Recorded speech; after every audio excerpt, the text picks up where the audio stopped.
meu pai nasceu aqui, nessa região aqui, que a gente conhece como Inácio Pereira, né? Ele nasceu em 1924, no auge da cheia, mesmo no período de enchente. Ele nasceu em abril, 7 de abril, a cheia já tinha começado. E aqui foi onde ele nasceu, se criou, de uma família de 6 irmãos, né? Ele como mais velho, que teve logo de início, né? Ele como mais velho, já para ir para o trabalho, para ajudar a criar os outros 5 irmãos, né? E foi aqui onde ele nasceu, se criou, né? Teve seus primeiros momentos, né?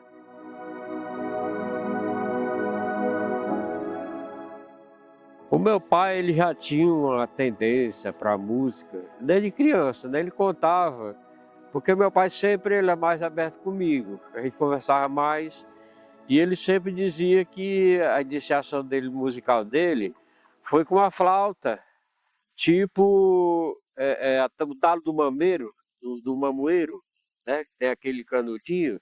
Então eles cortavam ali com a lâmina e faziam a flauta, né? Ele já tinha essa tendência da música desde criança. E minha avó inscreveu ele na banda de música, lá de Itaiçaba. Inclusive a banda de música parece que da paróquia.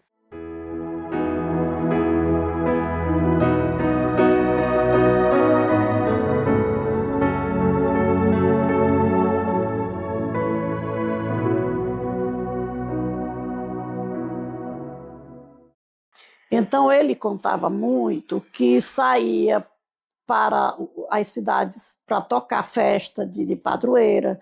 Eles tocavam aqui também as festas da padroeira, tocavam leilão. Era sempre, ele vivia de festa. Ia para o Jiquí, Jaguaruana, essas cidades mais próximas aqui do Vale de Jaguaribe, a banda era solicitada e ele levava todos os componentes para participar das festas. Ele tocou muita festa nas cidades fora de Itaiçaba. E em Itaiçaba era a banda que tinha, então era a banda que animava as festas, os leilões, procissões.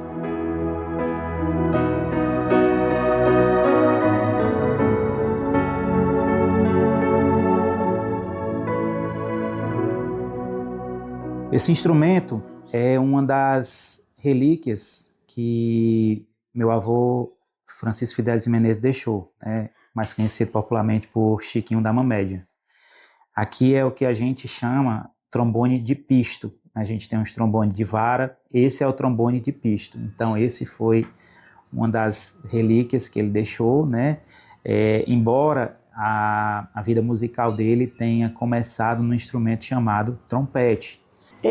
O que ele mais se dedicava era ao pistão. Depois, devido à dificuldade de dentição, ele passou para o trombone. Seu Chiquinho, como músico, né, ele executava vários instrumentos, principalmente instrumentos de bocais. Trombone, trompete, bombardino, trompa.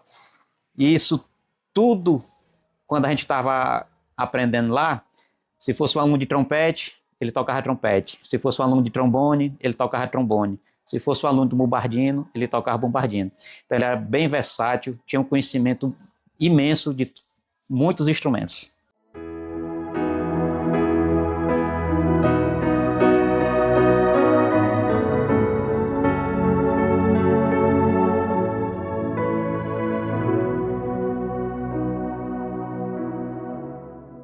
Quando foi em 85, Xavier decidiu criar uma banda mesmo, né, para o município. Ele convidou o maestro Tenente Bezerra, da cidade de Russa, um grande maestro, inclusive, e convidou para reger a banda aqui. Mas exigiu que o papai fosse o contramestre, né? Porque ele era de Russas, ele vinha passar o final de semana, dava as instruções, e durante o resto da semana, papai quem fazia, né, o acompanhamento dos alunos, né?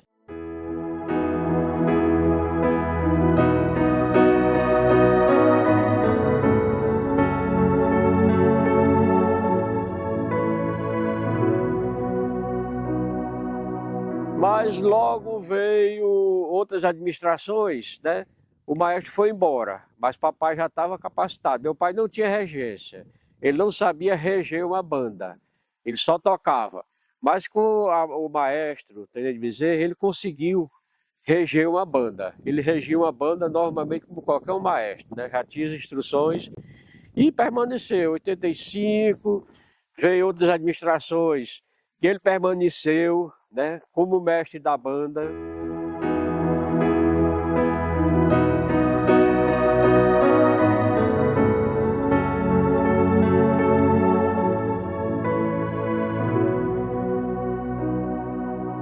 Aí, só que a surpresa dele, o desgosto dele, passou muito mal nessa época, foi no período de 80, de 2005, Itaixaba ficou sem banda, a nova administração ficou sem banda, e em 2006 o prefeito decidiu formar uma banda, mas com o maestro de fora e não chamou meu pai. E ele se sentiu muito mal naquela época, ele teve um abalo tão grande que ele teve que ser internado com problemas no coração. Ele passou 15 dias internado no Hospital do Coração, em Fortaleza, do abalo que ele teve de não estar participando da banda, né? Meu pai, naquele período que ele teve afastado, ele era doente. Mas quando ele voltou para a banda, ele surgiu como outra pessoa, né? Ele voltou a viver.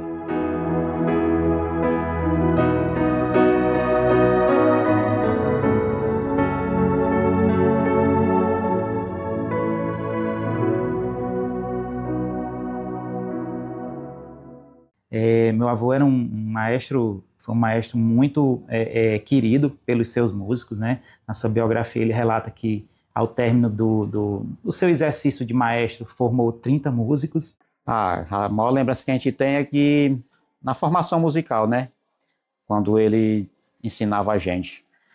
Os primeiros passos musicais, fazendo lições, ensinando a gente a manusear o instrumento, tudo isso fica na lembrança da gente. Foram muito jovens, foram tocados por papai. Muitas vezes eu me encontro com algum deles na rua, que moram fora, que foram músicos, vêm, me abraçam e dizem assim, meu Deus, dá assim saudade de seu Chiquinho. Inclusive muitos músicos foram formados por ele, né? E muitos músicos ainda reconhecem meu pai, né, como professor, né? Muitos deles que até hoje, né, fazem homenagens a ele. E em 2013, nós tivemos a ideia de formar uma fanfarra de marchinhas de carnaval, fazer um carnaval tradicional.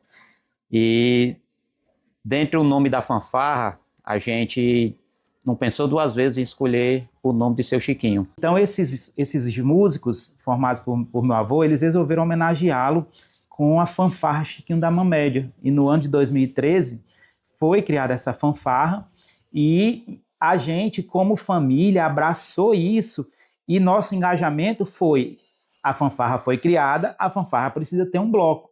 E a gente criou, né, junto com outras pessoas aqui da rua, né, como, por exemplo, Lúcia Rosa, que encabeçou essa ideia de a gente abranger mais esse bloco e torná-lo, inclusive, uma lei municipal para que, na véspera do carnaval, esse bloco fosse homenageado.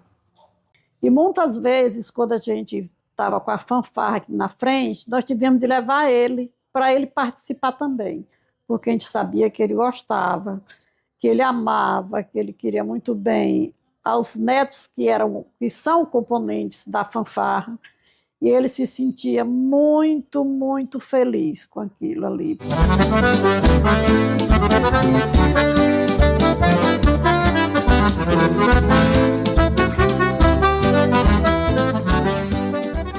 Essa gaita, né, ela significa muito para a gente, né? Ele sentava na calçada e começava a tocar a sua gaitinha ali, né? Às vezes chamava alguns ex-alunos, né? Que eu acredito que eles talvez nem se considerem ex, né? Se considerem eternos alunos de Chiquinho da Mamédia. E então, já quando não tinha mais condições de ficar na calçada, era na sua rede, assistindo uma missazinha e fazendo o acompanhamento dos hinos, dos cânticos da igreja, né, nessa sua gaita. Ele, na redinha dele, assistindo missas, ele acompanhava todas as missas tocando uma gaita. E essa gaita não saía do bolso dele, porque se ele viesse para a calçada, ele vinha e ficava tocando. E quem passava, ele chamava para tocar uma valsa, para tocar um bolero, aquelas músicas que ele mais gostava.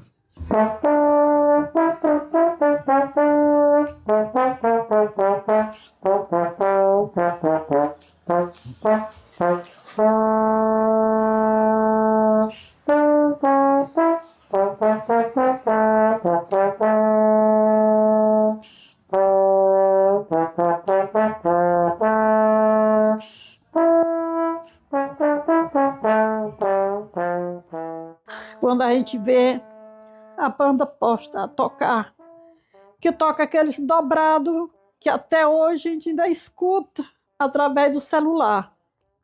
São os dobrados, Saudade da Minha Terra. Tinha outro que agora não me recordo o nome. Isso aí mexe com a gente, mexe com toda a família. No ano de 2008, o maestro, né, Francisco Fidelis de Menezes, ele foi homenageado com a medalha Padre Abílio Monteiro Neto. Essa homenagem, essa medalha aqui, a gente guarda ela, né, com bastante cuidado, com bastante carinho também, por entender que foi reconhecido, né, meu avô foi reconhecido como uma figura ilustre pelo município de Itaiçaba. Cara, o maior patrimônio cultural que o município tem se chama a Banda de Música Mestre Zé Falcão. Pela história da música, da cidade, em tudo. Acho que é o maior patrimônio cultural que o município tem. E seu Chiquinho foi um dos ícones, né, aqui da cidade em relação à música. Eu acho que sem a história de seu Chiquinho, eu acho que a história musical do município existiria muito pouco. Deixou um grande legado, tenho certeza disso. Ele jamais será esquecido. Eu parece que estou vendo a partitura da minha cara aqui. E as notas? Tem gente que fica invocado. A melodia desse. Ré, sol, si, lá, sol, ré, do, si, lá. Ré, fá, lá, sol, fá, lá, do, mi, sol, ré. Ré, sol, si, lá, sol, fá, ré, sol, sol, sol. Sol, fá, fá, mi, ré, do, si, ré, sol, mi, lá, ré, fá, sol. Isso aí é...